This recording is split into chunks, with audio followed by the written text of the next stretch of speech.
Yo tout le monde, j'espère que c'est bien. Aujourd'hui, le mardi 5 août 2025, on se retrouve pour une nouvelle vidéo sur la crypto. Alors, on n'a pas trop bougé depuis la dernière fois, on a quand même un petit peu rebondi. Comme vous pouvez voir, on a un BTC qui est allé chercher les 112 000, qui rebondit vers les 114 000. ETH qui, lui, allait chercher les 3004, 3005 et qui rebondit vers les 3006. Donc, on a un rebond qui est en train de se faire. Maintenant, le rebond, voilà, comme d'hab, soit en fait, on fait un rebond pour replonger plus bas, et là c'est assez catastrophique et en général c'est compliqué, soit en fait on fait un rebond de bottom pour ensuite remonter. Moi je suis plutôt dans cette logique-là. Après, comme d'hab, on est un vase un peu molle en ce moment au niveau de l'économie parce qu'on est dans l'attente de voir ce qui se passe. Du coup forcément les marchés voilà, corrigent un peu, mais on n'a pas vraiment de mouvements très volatiles comme on a eu par exemple en juillet. En plus de ça, voilà, ça fait longtemps que je vous le dis, mais c'est vrai que ça n'a pas été forcément vrai pour le début d'été, là, juillet, où c'était très très volatile. Mais en général, voilà, souvent l'été c'est quand même calme. Et juillet, ça a été ça nous a pris à contre-coup parce que ça a été ultra volatile. Et là, août, on est plutôt dans ce qui a l'habitude de se faire au niveau des mois de l'été. Après là, on est encore qu'au début, donc ça peut encore bouger. Mais en fait, c'est surtout que là, au niveau, vous allez voir, de l'économie, au niveau des taux d'intérêt, au niveau de ce qu'a fait Trump au niveau de taxe douanière, ça met un peu le marché en pause, le temps de voir ce qui se passe. Et vraiment, ce qui va être le plus important, ça va être cette baisse des taux d'intérêt, enfin le changement des taux d'intérêt pour septembre, qui va être juste hyper important pour la suite. Du coup, on vous a fait un gros récap macro qu'on va aller voir ensemble dans cette vidéo. Mis à part ça, vous allez voir que ETH se porte vraiment bien, parce que même s'il est à 3006, qu'il a fait une belle correction, on a quand même un ETH qui continue à performer face à BTC. Et vous allez voir qu'on a la même construction graphique de ETH face à BTC en termes de dominance qui est en train de se faire que ce qu'on avait eu il y a quelques semaines, voire un peu plus d'un mois. Donc c'est super bullish parce qu'en fait on garde cette dynamique haussière d'ETH face à BTC. Et ça c'est aussi bullish forcément pour les altcoins derrière.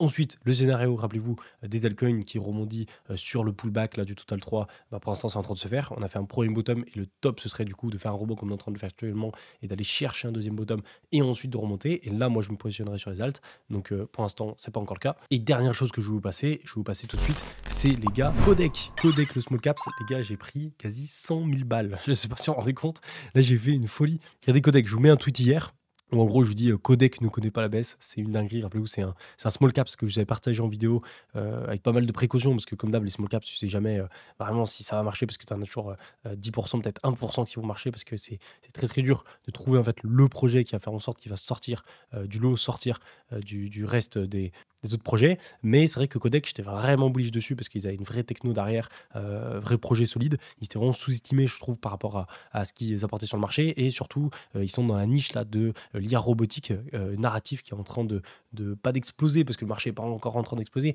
mais qui est très très hype et qui risque d'exploser assez fort dès que le marché va repartir. Du coup, c'est un token que j'avais énormément acheté, vous voyez, à cet endroit-là. J'étais rentré au plus bas, les gars, à 750 000 de market cap. Je ne sais pas si vous vous rendez compte. Et j'ai du coup une moyenne d'achat de 2,5 millions au final parce que j'ai racheté aussi plus haut. Et je vous l'avais partagé en vidéo à peu près vers les 3-4 millions par ici. Et là, les gars, il a tapé 19 millions de market cap. Et là, je l'ai mis à jour. Et ça, 29 millions, les gars, de market cap. C'est la folie. Et du coup, j'ai mis un screen. Vous voyez, j'ai investi 15 000. Les gars, je suis monté à 100 000 $ de position. Quasi, voilà, x7 sur ma position totale. Donc ça, c'est ouf. Et ça fait genre peut-être un x40, je crois, depuis les 750 000. C'est n'importe quoi. Et du coup, ça fait plaisir parce que, vous voyez, là, sur Axiom, je récupère pas mal d'argent au final. Même pas sur les trades, mais sur les small caps. Et voilà, le petit pump là qui régale. Alors là, je suis en logarithmique, mais quand on met en régular, on voit, bam, l'explosion qu'on a eue. Et c'est fou de voir à quel point tu as un token comme ça qui a 30 millions de market cap et qui pète autant, alors que le marché est en train de corriger. Et c'est hyper bullish. Alors là, personnellement, je n'entrerai pas sur ces bougies-là, parce que là, c'est beaucoup trop. Vous voyez, quand on était à 3-4 millions, là, je disais, vas-y, allez-y, ça vaut le coup de rentrer. Pareil, vers les 9-10 millions, ça valait encore le coup. Mais là, 20-30 millions, alors il est peut-être encore sous-évalué par rapport à jusqu'où il peut aller, par rapport à la capitalisation qu'il pourrait aller chercher en termes de valeur réelle qu'il apporte au niveau de l'écosystème. Mais rentrer sur ce genre de bougie, où là, en l'espace de quelques jours, de 4 jours, on a fait 200%, bon, je pense pas que ce soit le meilleur truc. C'est d'ailleurs pour ça que moi, je vends sur ces moments-là. Mais c'est un token que, vous voyez, là, j'ai vendu progressivement. Donc, j'ai vendu quoi? J'ai vendu 35 000, je crois, dollars de TP. Et il me reste encore 55 000, ouais, pour 15 000 d'investissement. Donc, franchement, c'est pas mal. Les 55 000 que je garde, je les garde pour les 50 millions, 100 millions. Et moi, c'est un projet que je vise aller chercher les 100 millions de market cap si voilà, on a le bull run qui se relance du côté des altcoins. Facile. Donc voilà, ça a bien pété. Prochain TP, ce sera vers les 50 millions, je pense, puis après les 100 millions. Donc il y a encore de la marge, mais bon, la vitesse où il monte, je serais pas surpris que ça arrive vite. Après, voilà, c'est une narrative assez spéciale, Robotique IA quand même, c'est assez niche. Derrière, même s'il a 23 millions de market cap, on n'est plus du tout sur le small cap, ce qui était à 1 million là, mais ça reste quand même pas un small caps, mais il commence à rentrer dans les small, ouais, middle caps. Donc ça commence à être costaud, mais on reste quand même voilà, sur un projet peu évalué, enfin avec peu de market cap et surtout avec peu de volume. Donc voilà, faut faire gaffe. En tout cas, ça fait ultra plaisir. J'espère que certains, vous avez pu en profiter aussi. Et franchement, ça met bien comparé au trade des altcoins. Franchement, c'est ce qui est plus rentable pour l'instant. Et la dernière fois, je vous avais partagé aussi, hop, je vous avais partagé Spark, qui pour l'instant, vous voyez, bien. Je l'ai partagé, j'étais rentré là, il a bien monté. Ensuite, il a redescendu. Je suis re-rentré ici. Du coup, là, j'attends. Lui, pareil, très, très, très petit small caps. Oui, on a 1,5 million. Ça, c'est le genre de small caps, en fait, où je vais en investir sur peut-être 3, 4, 5. Et puis, tu en as un sur 5, sur 10 qui va vraiment marcher. Et c'est toujours compliqué d'essayer de timer le bon small caps parce que tellement de facteurs, tellement de choses à prendre en compte que tu n'es jamais sûr à 100% que ton small cap sur lequel tu mets, ça va marcher. Et derrière, quand ça marche, bah forcément, tu prends des fois 30, fois 40, fois 50, ça va avec. Mais bon, moi derrière, c'est pas là du tout, je suis forcément bon pour en fait les small caps parce que c'est vraiment quelque chose à part entière pour analyser en fait ce genre de projet. Et Codex, c'est pas moi qui l'ai trouvé de cette façon, c'est un pote à moi qui l'a trouvé qui m'a dit vas-y, investis dessus, ça va péter. Il avait raison. Mais bref, hâte de voir là comment ça se passer quand le marché va repartir. Voilà pour la petite parenthèse là, small caps. Si d'ailleurs ça vous intéresse, vous avez Axiom Pro pour si vous voulez investir sur les small caps en inscription. Et on passe sur la data macro US. Alors il y a un gros récap à faire. Ouais, comme on l'a mis ici, une des semaines, les gars, les plus importantes de l'année. Donc costaud. Et là, on a 3 gros piliers qui nous attendent au niveau de l'économie. Donc on a chômage, inflation, croissance. Surtout l'inflation le plus important par rapport au PSD taux. Vous connaissez la musique. On a eu aussi le FOMC, donc c'est le discours de Jerome Powell par rapport à ce qu'il va faire, etc. Donc on a eu des taux, on l'avait vu dans la vidéo, mais des taux qui restent inchangés, c'est-à-dire qu'ils ne bougent pas les taux, même si on a eu 2 votes, je crois, en faveur d'une baisse. Voilà, en majorité, ça reste sur des taux qui ne bougent pas, qui sont inchangés. Mais bon, ça, c'était pas vraiment une surprise. Ce qui nous intéresse le plus, c'est la projection pour septembre de qu'est-ce qu'on va avoir au niveau des taux d'intérêt. Est-ce qu'on va avoir une baisse ou pas? Et le problème qu'on a, c'est que dans la conférence de presse et dans le discours qu'a donné Powell, la Fed ne semble pas prête du tout à baisser ses taux. Donc, ils n'envisagent même pas le fait de baisser les taux. Il a confirmé que les effets négatifs des taxes douanières commençaient à se faire sentir sur l'inflation et que la Fed ne savait pas encore dire si cet effet sera durable ou de court terme. Et ça, en fait, c'est hyper important parce que à cause de ce qu'on a eu au niveau des taxes douanières de Trump, on va avoir un impact sur l'inflation qui va être assez conséquent. Le problème, c'est que tu sais jamais sur ce genre de choses, quand tu as un choix comme ça, politique qui est fait au niveau des taxes douanières, tu sais jamais à quel point ça va avoir un impact sur l'inflation. Parce que c'est toujours, tout est indirect en fait. Et c'est des cascades de décisions qui font que tu vas avoir plus ou moins d'impact sur l'inflation. Mais c'est très dur d'essayer de prédire exactement, il va y avoir tel impact, tel pourcentage sur l'inflation. Et en fait, on le sait juste en attendant, quoi, et en essayant d'anticiper un maximum, mais on ne pourra jamais autant anticiper que ce que ça va réellement arriver. Donc le problème, c'est que si il n'y a pas trop d'impact et que ça reste que court terme, ça va aller pour avoir une baisse des taux de la Fed, enfin une baisse des taux d'intérêt de la part de la Fed. Si par contre ça a un impact plus conséquent sur l'inflation, la Fed ils vont pas baisser les taux d'intérêt. Et du coup on n'aura pas notre bull run quoi, sur les altcoins. Parce que pas de baisse des taux d'intérêt, pas de liquidité qui vont arriver sur les risques on et donc les altcoins. Donc très complexe. Et le truc aussi qui est à prendre en compte, c'est que si Powell veut pas baisser les taux d'intérêt, ça se trouve Trump ça va l'énerver, il va vouloir mettre encore la pression et vouloir virer Powell. Donc je sais pas, ça va être compliqué après, même s'il peut pas vraiment virer Powell, je crois qu'il peut faire en sorte qu'il démissionne. Voilà, il y a pas mal de trucs à prendre en compte. Bon, du coup, on a beaucoup de choses à voir, on a tout à voir au niveau des datas. Le premier, c'est l'offre d'emploi. Donc ça permet de se faire une idée de l'évolution au niveau du taux de chômage. Au niveau des stats, du coup, on est bon. On est dans ce qui a été prévu. On voit le chômage qui diminue clairement là tout 2023-2024 et qui stabilise aussi en 2025. Donc on est même inférieur à ce qui est attendu, ce qui est une bonne chose. On veut pas un marché du travail qui est trop fort pour pas avoir une inflation qui monte trop. Ensuite, le taux de croissance PIB. Alors lui, par contre, il est un peu moins bien. On n'est pas bon au niveau du chiffre. Et vous voyez, quand on prend cette data toute seule, c'est un peu inquiétant car on a une croissance trop forte. À cause du chiffre, on pourrait se dire qu'on a une croissance trop forte qui ne pousserait pas la Fed vers une baisse des taux. Par contre, si on garde cette data sur 6 mois, ça nous ramène à 2,5% et ça reste OK. Ensuite, on a eu du coup Fed Interest Rate Decision, donc ça hyper important parce que c'est la décision de la Fed sur les taux directeurs. Aucune baisse de taux pour 4,5 à 4,5%. Donc ça, c'est par rapport au taux inchangé là, de juillet. C'est la 4e fois qu'ils font aucun changement, aucune baisse sur les taux d'intérêt. Et on le voit, vous voyez, au niveau regardez de la courbe, vous voyez, en octobre, bam, on a chuté. Et ça a coïncidé après, rappelez-vous, avec le marché haussier qu'on a eu octobre, novembre, décembre 2024. Pareil, 2025, vous voyez, bam, on est descendu, bam, on est descendu. Et en fait, tout fin 2024, on est descendu au niveau des taux d'intérêt. Et ça a eu un impact sur le marché qui était méga bullish, surtout sur les altcoins. Et après, bam, rien du tout, vous voyez, c'est tout plat. Et du coup, depuis que c'est tout plat, les marchés, ils n'en profitent pas. Et du coup, il suffit qu'on ait une baisse des taux, et ça suffirait pour que le marché, bam, remonte assez fortement. C'est ultra corrélé. Par contre, à l'inverse, on a une montée des taux d'intérêt. Bon, c'est pas du tout ce qui est privilégié, c'est plutôt soit ça reste stable, soit ça descend. Mais même si ça reste juste stable, ça va pas être super bullish parce que les marchés sont dans l'attente de la baisse des taux d'intérêt. Et du coup, le prochain FOMC aura lieu le 17 septembre. Et pour le moment, on a 80% de chance, enfin de prévision d'une baisse des taux. Alors que rappelez-vous, dans la dernière vidéo, on était à 37%. Donc ça change énormément. C'est-à-dire que on était à seulement 37% de prévision de penser qu'on allait avoir une baisse des taux d'intérêt. Et en l'espace de quelques jours, juste parce qu'on a eu des bons chiffres au niveau du 1er août, et ben on est passé, bam, direct à 80%. Donc c'est pour montrer à quel point ça peut changer. Et là, en fait, il suffit qu'il y ait d'autres chiffres qui retombent. On peut repasser de 80% de chance qu'on ait une baisse des taux à, bam, 30%, voire plus. Et en fait, c'est pour ça que faut toujours le suivre et pas se dire que voilà, c'est figé dans le temps et que si on a 80%, ce sera forcément bon pour septembre. On va toujours être dans cette incertitude de savoir si ou pas ça va être le cas. Ensuite, on a l'inflation PCE, donc hyper important. Forcément, l'inflation, c'est ce qu'on suit pour savoir ce qui se passe au niveau des taux d'intérêt. Donc, je vous rappelle, encore une fois, vous avez le corps ou sur le corps. Le corps, c'est ce qui est privilégié par la Fed parce que ça exclut la nourriture et l'énergie, donc par rapport à l'évolution du prix des produits de consommation. Et donc, quand on regarde, il y a tout qui est pas bon. Parce qu'en fait, on a, donc, que ce soit sans le corps ou avec le corps, de tous les cas, avec le yo et le mom, donc au niveau annuel ou mensuel, on remonte. Vous voyez, c'est-à-dire qu'on était par exemple à précédent 0,2, on passe à 0,3. Là, on était à 2,8, on reste à 2,8. Là, oui, 2,4, on passe à 2,5, etc. Donc, soit on est stable, soit on remonte. Et du coup, on voit qu'on a de nouveau une hausse, vous voyez, de l'inflation. Et là, la Fed a bien, vous voyez, mentionné le fait que les taxes douanières avaient un impact clairement néfaste sur cette hausse des taux, sur cette inflation plutôt. Et du coup, vous voyez, la guerre là, de Trump avec les taux d'intérêt, les tarifs, va être hyper importante pour la suite. Donc ça, c'est vraiment à surveiller.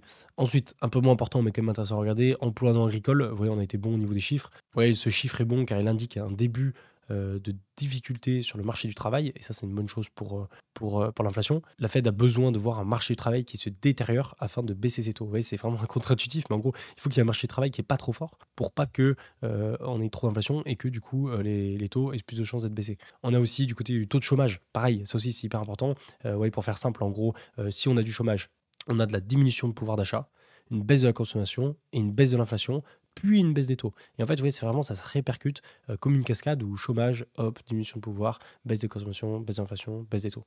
Et du coup, tout ça vient du fait que voilà, on a du chômage. Donc on veut du chômage. Bon, c'est pas forcément bien pour les gens qui n'ont pas de travail, mais pour le marché, on veut du chômage. Et pour l'instant, on n'est pas trop mal, vous voyez, parce qu'on était président à 4,1 et là on monte à 4,2. Donc on a une petite montée légère. Donc voilà, c'est cool. C'est pas non plus voilà, l'explosion, mais on monte par rapport au mois dernier. Donc ça, c'est une bonne chose. Enfin, un signe positif, vous voyez, qui nous envoie le marché du travail. Donc ça, c'est cool. Et le dernier point qu'on a, c'est sur l'indice de l'activité du secteur industriel. Ça aussi, assez important, parce que ça représente quand même, vous voyez, jusqu'à 10% du PIB US. Et là, vous voyez, il faut des chiffres relativement bons, mais pas trop, afin que la liquidité soit plutôt dirigée vers les marchés à risque. Donc c'est assez spécial, mais en gros, il faut que ça monte, le GDP, mais pas trop non plus, vous voyez, parce que si ça monte trop, on n'aura pas assez de liquidités qui vont arriver sur les marchés risk-on, comme, je sais pas, les montres, les altcoins, etc. Et donc, au-dessus de 50, vous voyez, le secteur est en croissant, et en dessous, il décline. Et du coup, là, le but, c'est qu'on redescende un peu. Vous voyez, on était à 49 précédemment. Là, on est passé à 48. Donc, on est légèrement redescendu par rapport au mois dernier. Et ça, c'est une bonne chose. Et du coup, on a un ralentissement, en fait, sur le secteur industriel qui va dans le sens d'une croissance qui pourrait ralentir un peu. Et du coup, ce serait pas une mauvaise chose si l'on veut que la Fed active encore une baisse des taux. Donc, dans l'ensemble, c'est, je sais pas comment, franchement, je sais pas comment décrire cette macro US là, ce gros récap que qu'on vous a fait. Dans l'ensemble, je dirais que c'est mitigé parce que d'un côté, on a quand même des stats qui sont intéressantes, que ce soit au niveau du chômage, vous voyez, tout ce qui est PIB, l'indice activité là, sectorielle, secteur industriel. Mais d'un autre côté, on a quand même une inflation, vous voyez, qui remonte, donc c'est pas le top non plus. Après, au niveau des chiffres, enfin des prévisions pour la baisse des taux, c'est quand même pas trop bullish, c'est quand même assez bullish, je veux dire, mais ça risque de changer. Mais aussi d'un autre côté, on a cette taxe douanière qui, pour l'instant, on ne sait pas encore quel impact va avoir réellement durant le mois d'août. Donc, ouais, comme d'hab, il y a pas mal de points qui sont plutôt positifs et d'autres plutôt négatifs. Maintenant, il faut tout mélanger et voir un peu ce qui en ressort. Et pour l'instant, à court terme, les prédictions sont plutôt en faveur d'une baisse des taux. Donc, à surveiller, mais voilà, ça pourrait plutôt le faire. Allez, on continue avec le SOPR des STH. Ça fait longtemps qu'on ne les a pas vus, les STH. Donc, les short-term holders, donc les holders qui détiennent à court terme des BTC. Il vient de repasser dans le rouge, donc il n'y a pas longtemps. Donc éventuellement, on a marqué début de capitulation. Alors rappelez-vous, lorsque le SOPR des STH devient négatif, ça veut dire qu'il commence à vendre à perte. Ce n'est qu'un début, mais la récente chute aux alentours des 115 000 a déjà permis de mettre en difficulté ceux qui sont rentrés tardivement. Et en fait, ça peut être une stratégie plutôt de bottom, parce qu'en général, quand tu as des STH qui passent en perte et qui passent en dessous de la zone de neutralité ici, ben souvent, vous voyez, de nouveau, regardez, quand on regarde, vous voyez toutes les phases de orange, rouge ici, on commence à rentrer, vous voyez, dans les zones de bottom, par ici, par ici, par ici. Et en fait, à chaque fois que les short-term holders vendent, et qui sont vendent à perte comme ça, on est souvent, vous voyez, sur des zones de bottom qu'il faut plutôt acheter. Inversement, quand les STH ils font que gagner et ils sont très très hauts, souvent on est sur des zones de top. Vous voyez. Mais ça reste à nuancer parce que vous voyez, de nouveau, par exemple, là, vous voyez, on aurait vendu en se disant ah, ça y est, les STH qui vendent, ben, on aurait vendu ici, vous voyez, donc c'était pas le top. Enfin, on aurait acheté ici plutôt, je veux dire, c'est pas le top. Il vaut mieux attendre que ça baisse plus bas pour avoir une plus grosse baisse des STH. Mais en tout cas, ça veut dire qu'on n'est pas du tout sur une surchauffe actuellement et qu'on est plutôt dans un moment intéressant pour acheter parce qu'on est dans une petite correction ou alors dans une correction plus profonde, comme par exemple là, ici, ou je sais pas, ou ici. Qui fait qu'on rentre dans une dynamique plus baissière de 1 mois, 2 mois avant de remonter. Mais en tout cas, on n'est pas du tout dans une phase de surchauffe, de top, comme on a pu l'avoir à chaque fois qu'on était très haut au niveau des STH. Ensuite, tiens, ETH BTC, je vous en parlais tout à l'heure en intro. Regardez ça comme c'est bullish. Vous voyez là, je suis en 4 heures, donc plutôt à court terme. Vous voyez, on a commencé à former un top sur ETH BTC et à former une sorte de range. Et est-ce que ça vous rappelle pas le range qu'on avait fait ici en daily? Rappelez-vous les gars, on avait formé notre bottom sur ETH BTC, on avait explosé et vraiment, j'avais marqué le point, je vous avais bien expliqué que ce mouvement qu'on avait ici était différent des autres mouvements qu'on avait connus dans le passé. Rappelez-vous, où on faisait que baisser sur DHBTC. Pourquoi? Parce qu'à chaque fois, on avait un pump, un dump, un pump, un dump, un pump, un dump. Et on baissait comme ça depuis 2-3 ans. Et là, c'était la première fois qu'on avait un pump, et cette fois-ci, pas un dump direct, mais un ETH-BTC qui tenait. Et ça change beaucoup de choses, parce que ça veut dire qu'on n'est plus dans cette dynamique de baisse long terme, mais plutôt dans une dynamique de éventuellement retournement. Et ça a bien marché, parce que on a formé un range, on a eu très très chaud en passant en dessous, on cherchait les stop loss, et ensuite on remonte tranquillement, on a pété 3000 sur Ethereum, et là on a décollé sur ETH-BTC, et on allait chercher un plus haut. Et là, vous voyez, de nouveau, on repasse sur un range, donc je sais pas combien de temps ça a duré, mais vous voyez, une petite période de temps qui dure quelques semaines, voire un mois et demi, c'est largement faisable, et ensuite, bam, on repète, et on revient un plus haut. Tant qu'on reste dans cette dynamique, on reste dans une dynamique de super performance de TH BTC et du coup une baisse de la Bitcoin dominance et donc derrière une Elke Season qui devrait suivre parce que comme d'hab voilà, ETH apporte la liquidité qui apporte ensuite sur les altcoins, même s'il y en a qui remettent ça en question pour ce bull run, moi j'y crois toujours. Et on peut le voir sur les fundings, regardez ça, BTC qui a 0,009%, donc relativement bas, mais voilà, on est très proche des 0,01. Donc on est dans la zone basse des funding, mais on n'est pas non plus quasi en négatif. Par contre, Ethereum, vous voyez, encore plus bas. C'est-à-dire que Ethereum, là, 0,0056, on est 2 fois plus bas que ce qu'on a sur BTC, quasiment. Donc c'est intéressant. Et si on passe sur les fundings des altcoins, de nouveau, vous voyez, on a full vert, voire un peu de bleu. Donc voilà, pour l'instant, très peu de gens positionnés sur les altcoins en effet de levier. Et l'autre data sur laquelle on peut combiner tout ça, c'est bien sûr l'open interest. Hop, quand on la met ici, on voit qu'on a eu une baisse de l'open interest qui s'est faite, vous voyez, par rapport au niveau qu'on avait ici. Donc là, forcément, on passe moins bullish parce qu'en fait, on a moins de gens qui se repositionnent. Donc on va sûrement avoir une petite période de temps assez calme avant de repartir. Et ça, du coup, il faudra le surveiller sur l'open interest parce que quand vous allez avoir l'open interest qui va se réexciter et qui va commencer à bien remonter, ça veut dire que les gens reviennent sur le marché. Mais pour l'instant, vous voyez, c'est pas le cas. On est assez calme du côté de l'open interest. On est bien redescendu par rapport à ce qu'on avait les semaines d'avant. L'autre chose qui est toujours à prendre en compte, c'est bien sûr liquidation au niveau de BTC. Rappelez-vous, on avait beaucoup de liquidation quand on était vers les 120 000 $, juste au-dessus de nous. Vous voyez, c'est toujours le cas. Regardez, vers les 120 000, c'est blindé de liquidation de short. Donc, ça peut être toujours très intéressant d'aller les chercher pour aller sortir tous ces shorts. Donc, encore une fois, plus à privilégier par rapport aux data, plutôt un short squeeze, parce qu'on a plus de liquidation au nord, on a des fundings assez bas, on a un open interest qui est redescendu, mais ça, c'est pas non plus catastrophique. Mais surtout, le fait d'avoir des fundings bas et autant de liquidation au niveau de la hausse, c'est plutôt un short squeeze à privilégier. Mais comme on l'a vu la dernière fois, il suffit que les textes douanières n'aillent pas dans l'autre sens, et en fait le marché il plonge, même si derrière les datas sont plutôt bullish. Sinon, au niveau des murs, regardez ça, les murs d'achat et de vente, on est martelé de murs les gars. C'est abusé, alors on va peut-être enlever un peu, mais regardez ça, on le voit en fait, dès qu'on a commencé à baisser, vous voyez, on a été martelé de murs au-dessus, et là le rebond qu'on est en train de faire, on est rempli de murs. C'est-à-dire qu'on intègre les murs ici, vous voyez, on les absorbe, 300 BTC, 300 BTC, vous voyez là c'est 300, 400, 300, et au-dessus de nous 300, 300, 300, 300, 300, que des 300 de partout. Et là de nouveau, vous voyez, on rebaisse, et regardez ici, vous voyez, on a que des 300, 500, 300, 300, mais genre tous les, ouais, c'est 115 400, et en dessous c'est 115 300. Donc tous les 100 $, on a des murs de 300, 400, 500 BTC qui nous attendent. Donc on a vraiment une grosse résistance de murs vendeurs au-dessus de nous, et il va nous falloir pas mal de force acheteuse pour absorber ces murs-là. Du coup, ça va peut-être demander plus de temps, ouais, de consolidation avec éventuellement une structure de retournement avec un double bottom qui peut durer plusieurs jours, voire un peu plus, pour commencer à réattaquer au niveau de la hausse. Et si on passe sur TradingView, on peut le voir, vous voyez juste là, on a eu du coup un bottom qui s'est fait vers les 111 000, 112 000 $. Et rappelez-vous, les 112 000 $, c'est quoi?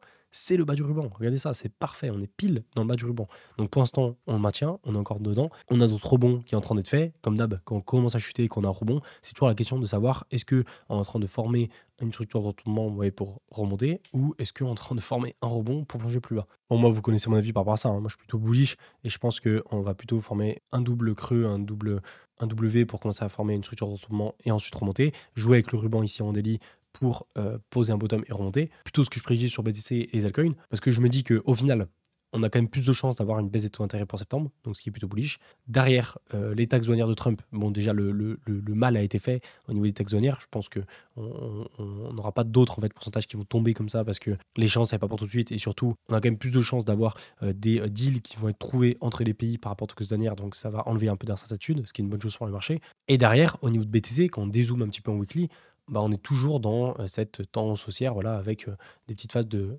correction qu'on a ici en weekly, vous voyez, qui dure par exemple là 1, 2, 3, 4, 5. Là, pareil, ouais, 1, 2, 3, 4, 5, qui peut durer 4-5 semaines avant, boum, de remonter. Et si on regarde au niveau du récit, vous voyez, on est sur, ouais, une dynamique baissière là en weekly, qu'on devrait pour moi, ouais, casser. Ouais, je le fais rapidement ici, au bout d'un moment pour faire un dernier plus haut et ensuite corriger. Et au niveau du MACD, vous voyez, petit temps de pause là au niveau du MACD en weekly, mais on a encore de la marge là aussi, vous voyez, avant d'atteindre les niveaux qu'on avait ici de top, ouais, on a encore de la marge avant de remonter, donc on peut refaire une tendance haussière, un mouvement haussier avant d'arriver sur des niveaux qui sont un peu plus critiques, qu'on pour l'instant on n'a pas atteint. Et surtout le plus intéressant au niveau du récit, ça fait longtemps que je n'ai pas montré, mais le mensuel. Alors le mensuel, il fait quand même peur, parce que vous voyez, à chaque fois, au niveau des cycles, on va chercher les tops qu'on a au niveau du récit. Donc, vous voyez, vers les 85, 90, très très haut ici. Et à chaque fois, vous voyez, double top, 2021, c'était un seul. Et là, pour l'instant, vous voyez, on en est très loin, quoi. On en est très très très loin. On peut même, vous voyez, tracer, hop, une courbe comme ça qui descend, vous voyez, progressivement. Et du coup, si on part de ce principe-là, bah, en fait, on pourrait atteindre les 88, 87 de RSI ici. Mais là, on en est très loin. Ouais, on est à 76. Et plus on monte au niveau du récit, plus il faut qu'on monte fort là pour que le momentum du récit monte fort. Donc, on est encore très très loin de la surchauffe habituelle qu'on connaît des anciens top de bull run. Après, comme d'hab, chaque top de bull run est différent. Donc là, ça se trouve, on va juste faire un gros triple top au niveau du RSI et au final partir en bear market comme ça. Mais bon, ce serait assez ouf parce que ça veut dire qu'on aurait eu très peu de surchauffe au niveau du top bull run et on n'aurait pas connu vraiment d'euphorie sur ce cycle-là. Bon, ça, j'y crois un peu moins. Après, vous voyez, même si derrière, on revient juste en mensuel sur les niveaux qui sont ici, vous voyez, juste on fait ça, juste ça sur le RSI, ça suffit pour que le BTC refasse une jambe haussière et monte à 140 000, facile. Parce qu'en fait, le momentum du RSI, il va être très dur à monter en mensuel par rapport à la vague de hausse qu'il faut faire sur le prix du BTC. Donc si on veut monter là sur le RSI à 89, 88 ou là-haut, il faudra bien qu'on pète à 150, voire 200 000 $ sur BTC. Donc bon, moi je suis plus sur un entre-deux, je suis pas sur une target de 200 000 $ sur BTC, mais je suis pas non plus sur un target là de faire un bottom, un top de marché à 120 000. Je suis plutôt sur un entre-deux d'aller chercher un top vers les 140, 150, 160, 170, plutôt dans ces zones-là. Mais bon, derrière, voilà, sur BTC, le but, ça va être vraiment de former une structure de retournement là, qui peut durer quelques temps, quelques semaines avant de remonter. Derrière, le plus important, ça va être de ne pas refaire un plus bas. C'est-à-dire que les 100 000 $, il faut absolument les sauvegarder pour garder en fait cette dynamique haussière qu'on a sur BTC avec, vous voyez, vraiment, voilà, un plus haut, un plus bas ici, un plus haut, un plus bas, un plus haut, etc. Et ne pas faire un plus bas que le précédent, donc à 100 000 $. Mais bon, on n'y est pas du tout. Et du coup, de ce principe-là, même si le bottom, il n'est pas, par exemple, à 112 000, eh ben, il sera sûrement dans la zone entre les 112 et 100 000, près dans cette zone-là. C'est ce que je me dis par rapport à la phase de marché qu'on a actuellement, et c'est là-dessus que je pars. Derrière, au niveau du total 3 des altcoins, c'est à peu près le même schéma qu'on a au final. Vous voyez, donc c'est la correction qu'on a aussi en daily, qui est quand même plus profonde que le premier scénario qu'on visait. Donc, deuxième scénario qu'on attend, c'est bien sûr le pullback sur, rappelez-vous, le gros zone de support qu'on a ici, qu'on a travaillé tout le long, et là qu'on est revenu break ici à ce niveau-là. Et là, du coup, on revient dessus avec un premier bottom. Et le but, c'est, comme je l'avais montré sur Twitter dans la dernière vidéo, c'est de poser un bottom, voilà, faire le rebond qu'on a actuellement, reposer un deuxième bottom et ensuite former un retournement de structure pour remonter à la hausse. Et ensuite faire un plus haut, etc. Et au final, on ne sera pas forcément perdant. Alors c'est vrai que ça fait chier parce que les altcoins ne sont pas ultra bullish, enfin à court terme, mais derrière, oui, poser un deuxième bottom ici et puis monter, bah en fait récupérer toute cette phase de hausse ici, ça va être assez énorme parce qu'en fait on va récupérer ça, mais de la même façon, voilà, en plus fort à ce moment-là. Et après, bien sûr, il faut vraiment pas passer en dessous de ce niveau. C'est-à-dire que si là on commence à former ça, et là on passe plus bas, là ça pue vraiment parce que là on passe en dessous du pullback qu'on devait faire, et bah là ça risque d'être plus compliqué. Mais personnellement, c'est pas du tout ce que je ferais, en tout cas pour l'instant. La Bitcoin dominance, super intéressante, super intéressante, parce que ouais, ça on n'a pas explosé, on n'a pas fait de plus haut. On a un BTC qui a corrigé, on a des altcoins qui ont corrigé un petit peu plus, ouais, mais comme ça. Alors que les phases avant qu'on avait ici, on avait vraiment genre un BTC qui corrigeait comme ça et les altcoins qui faisaient ça, quoi. Alors que là, on a un tout petit peu plus de correction de la part des altcoins. Et on le voit au niveau de la Bitcoin dominance. Vous voyez, on a un rebond, mais qui est très léger. Vous voyez, on est quasi au même point que ce qu'on avait au plus bas ici. Donc ça veut dire que les altcoins, ok, ils corrigent, certes, mais ils corrigent pas non plus énormément face à BTC. Ça reste assez correct en termes de ratio, de correction, en termes de proportionnalité. Ça veut dire que quand le marché va repartir, bah, les altcoins vont encore plus performer que BTC. Et ça, c'est essentiel de bien comprendre ça. Que quand on a que en fait, le momentum des altcoins, on le mesure bah, quand les altcoins montent par rapport à BTC, mais on le mesure surtout quand on a une baisse de BTC et que les altcoins arrivent plutôt bien à tenir. Ça peut arriver, le fait que, j'ai expliqué, mais en gros, en 2021, on avait des phases où BTC, il chutait, et les altcoins, ils faisaient ça. Ils chutaient moins que BTC. Et ça, c'est fou, parce que quand tu as des altcoins qui chutent moins que BTC, et que du coup, voilà, tu as un BTC qui chute, et que tu as Bitcoin dominance qui continue à plonger, ça veut dire que le momentum des altcoins est tellement fort que quand bah, BTC va juste remonter un peu, bah, les altcoins vont exploser, quoi. Mais juste le fait que on a des altcoins qui tiennent quasi de la même manière que BTC, bah, quand en fait ça va se retourner, BTC, bah, les altcoins ils vont encore plus se retourner. Donc c'est vraiment bullish ce qu'on a sur la Bitcoin dominance. Derrière, le plus important, c'est pas de faire un plus haut. Mais ouais, on est tellement loin des 70%. Et quand je vois le petit rebond qu'on a fait par rapport à la correction qu'on a fait sur BTC, je me dis qu'on ne réatteindra jamais ces 66%. Et tant mieux. Et que là, un rebond de cette manière qu'on a fait ici, c'est juste parfait. Et après, derrière, le but, c'est vraiment d'aller chercher le plus bas pour enfin valider, rappelez-vous, ce passage-là sur le ruban qui est interminable en weekly, où on n'a jamais réussi pour l'instant à passer tout. Et ça peut se faire durant août ou septembre, si on arrive à avoir une clôture weekly qui passe en dessous du ruban. Et là, par contre, ce sera hyper bullish. Donc quoi pour tout ça? Bon, les altcoins, pas forcément intéressants pour l'instant parce que la plupart sont en correction. On peut voir rapidement Ethereum. Vous voyez, Ethereum, regardez quand on dézoome en weekly, franchement, ça va tranquille parce que ouais, on arrive sur une énorme résistance là des 4000 $ qui nous fait galérer depuis je ne sais pas combien de temps. On l'a en plus en mensuel. Regardez en mensuel, franchement, en mensuel, c'est l'enfer.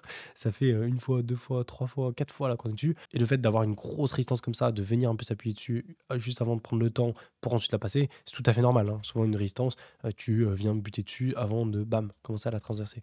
Donc là, avoir une petite correction comme ça en weekly, prendre notre temps pour la passer, ça paraît tout à fait logique. Donc pas de problème de ce côté-là. Après, en weekly, ouais, la correction qu'on a, bah, elle est tout à fait correcte par rapport à la hausse qu'on a eue. On peut même aller plus profond parce qu'en réalité, aller chercher 3300 $, c'est pas mal. Mais comparé à la hausse qu'on a eue, bon, c'est pas non plus énorme. Vous voyez, si on prend les Fibos du plus bas au plus haut ici, ouais, les 0,332, ils sont à 3002 et les 0,118, ils sont à 2008. Donc en fait, même si on corrige plus bas de cette façon-là, au niveau de la structure weekly ou mensuelle qu'on a, on reste bon. Le seul truc, par contre, qu'il ne faut pas faire, bah, c'est passer en dessous des 3000. Si là, on commence à passer en dessous des 3000, même des 2008, et qu'on fait un plus bas, bah là, en fait, on repart dans cette phase-là où, ouais, là, on était bon, là, on était bon, là, on était bon, là, on était plus bon. Et là, après, c'est parti en stack. Mais bon, quand des zooms, c'est pas trop mal. En plus de ça, ouais, on a vraiment ce gros. Alors, attendez, je vais mettre un autre graphe parce que là, il est pas mal pris. Et oui, en mensuel, ce gros triangle de ascendant qu'on pourrait mettre ici. En gros, hop, on a une énorme résistance ici avec derrière. Voilà, une montée progressive qui se fait. Et en fait, le but de cette structure, c'est vraiment d'aller chercher voilà, le niveau du haut et de... Alors, on peut refaire un plus bas ici avant de casser, mais le but, c'est de casser ici, à ce niveau-là, et de casser ça par le haut. Et après, derrière, voilà, tu prends l'entrée ici, hop, tu le reportes à la sortie. Bon, ça fait un peu beaucoup parce que ça ferait 14 000 $.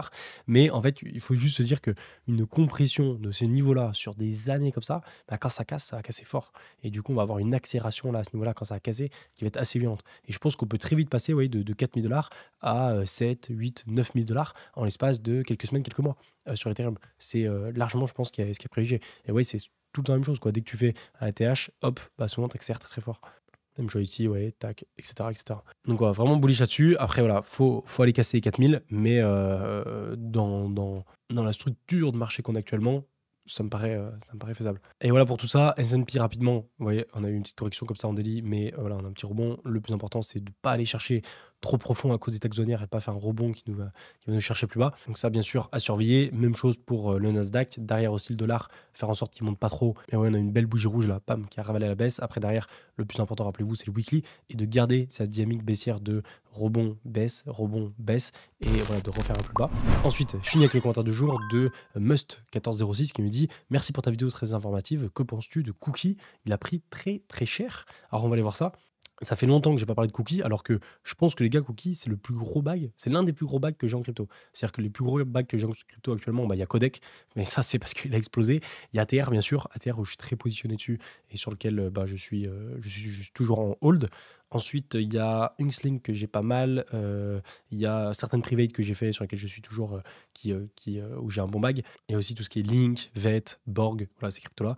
Mais surtout, là où là, je pense qu'il fait partie de mon troisième plus gros bag, c'est Cookie. Parce que je rentrais en private dessus. J'avais pas mal chargé quand on était sur les plus bas à ce niveau-là, que ce soit en private ou même moi en spot. Et derrière, le pourcentage de haul, il était terrible. Et en fait, on a fait une performance sur Cookie quand même, les gars, à l'époque. C'est incroyable, avec 4000%.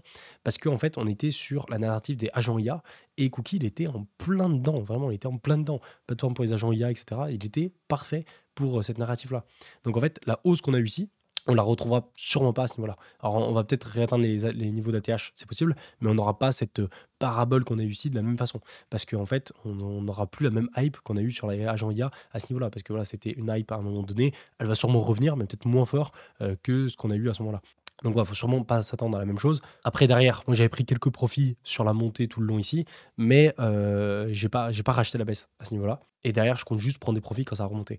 Quand on dézoome et on soit en weekly, c'est vrai qu'il a corrigé, mais ça va, je trouve. Vous voyez, quand vraiment on dézoome et on met juste la courbe comme ça, je trouve que ça va. Vous voyez, le chart est plutôt propre.